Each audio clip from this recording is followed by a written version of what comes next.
क्या धूमल को 2017 में अमित शाह ने हरवाया था? क्या धूमल को चुनावों से पहले ही सेट कर दिया था? क्या धूमल को जानबूझकर सुजानपुर से चुनाव लड़ाया गया? क्या केंद्रीय नेतृत्व जानता था कि धूमल चुनाव हार सकते हैं? क्या नड्डा को यह बात पता थी कि धूमल का पत्ता कैसे कटेगा? हिमाचल प्रदेश में 2017 के चुनाव इतिहास बनाने वाले चुनाव थे, जहां पर मुख्यमंत्री का चेहरा खुद चुनाव हार गया, यानी जिसके बूते राज्य में सरकार लाने की घोषणा हुई थी वो खुद चुनाव हार गया और उसके नाम से राज्य में सरकार बन गई। ये 2017 में प्रोफेसर प्रेम कुमार धूमल की कहानी है। प्रोफेसर प्रेम कुमार धूमल बमसन से चुनाव लड़ा करते थे। बमसन टूट गई, कुछ हिस्सा हमीरपुर सदर में जुड़ गया और बाकी सुजानपुर में। ऐसे में 2012 में हमीरपुर से चुनाव लड़ा प्रोफेसर प्रेम कुमार धूमल ने विधानसभा का। 2012 में बीजेपी सत्ता में नहीं आई, धूमल नेता प्रतिपक्ष रहे।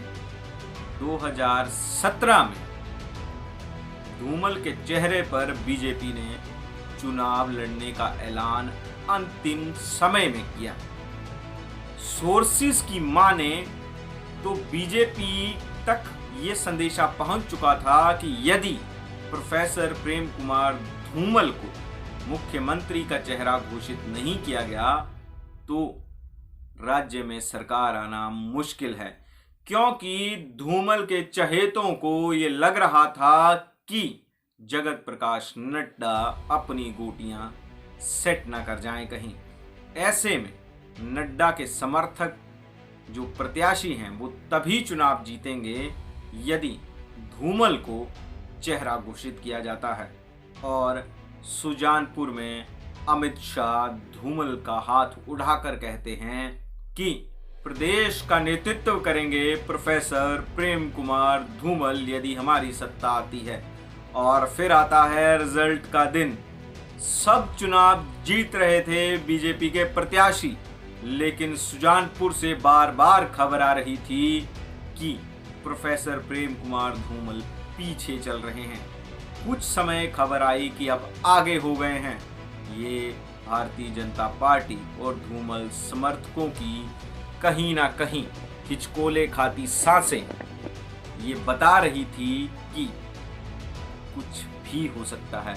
और सुजानपुर के रिजल्ट ने सब कुछ बदल दिया। बदला क्या? किसी की किस्मत। क्यों? क्योंकि धूमल चुनाव हार गए, और हारे भी किससे? कभी खुद के ही चेले रहे राजेंद्र राणा के हाथों शिकस्त मिल गई। राणा आज की परिस्थितियों में भारतीय जनता पार्टी में लौट आए हैं। किसके सानिध्य में हैं पता नहीं, लेकिन उनका सानिध्य बदलने से यह हुआ कि उपचुनावों में धूमल के गढ़ में राजेंद्र राणा धूमल के दूसरे चेले से चुनाव हार गए। ये कहानी प्रोफेसर प्रेम कुमार धूमल की है। अब हम जिस बारे में बात कर रहे हैं, यदि प्रोफेसर प्रेम कुमार धूमल को हमीरपुर से चुनाव लड़ाया जाता तो क्या प्रोफेसर प्रेम कुमार धूमल हमीरपुर से चुनाव नहीं जीतते? ये हर कोई जानता था कि सुजानपुर में चुनाव टफ होगा।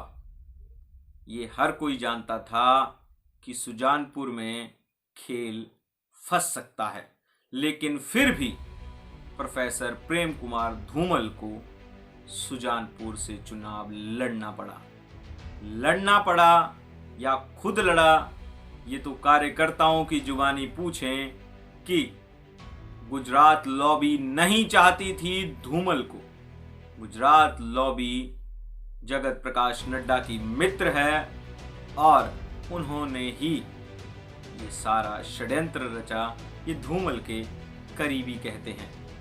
और ये बात सत्य तब होती है जब अब की स्थितियों में धूमल के जो करीबी लोग हैं उन्हें भी ठिकाने लगाने के लिए पूरा यत्न किया गया, इसमें कोई शक की बात नहीं है। हाँ, पार्टी इसे कबूल करेगी नहीं कि बीजेपी में दो गुट हैं, लेकिन जब आप धरातल पर कार्यकर्ताओं से बात करते हैं या फिर अभी अभी नियुक्त हुए मंडल अध्यक्षों से, उनके आसपास के लोगों के और पूर्व मंडल अध्यक्ष मीटिंग्स में ही जाना बंद हो गए, ये कैसे संभव हो सकता है? दो पूर्व मंत्री धक्के खाते फिर रहे हैं भारतीय जनता पार्टी में, जो 2022 तक मंत्री थे। एक पूर्व मंत्री जिसने कभी सरकार बनाई थी, वो असली भाजपा का राग अलापता घूम रहा है।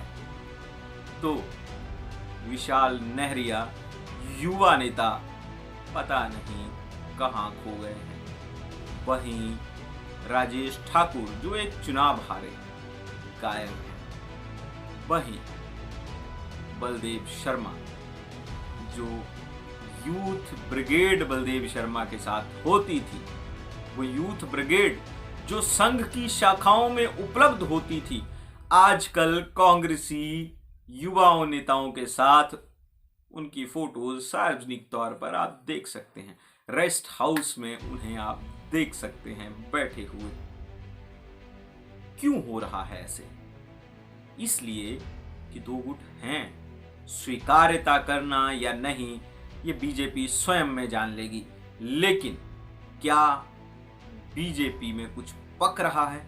और यदि पक रहा है तो वो क्या अनुराग ठाकुर के हाथ दोबारा हिमाचल की तरफ बढ़ रहे हैं, या फिर 3 साल बाद जगत प्रकाश नड्डा ओक ओवर की कुर्सी चाहते हैं? ये तो पता नहीं, आने वाले समय में पता लगेगा। लेकिन ये तय ही होता है कि कार्यकर्ताओं का कहना अमित शाह ने 2017 में ही धूमल गुट को ठिकाने लगा दिया था।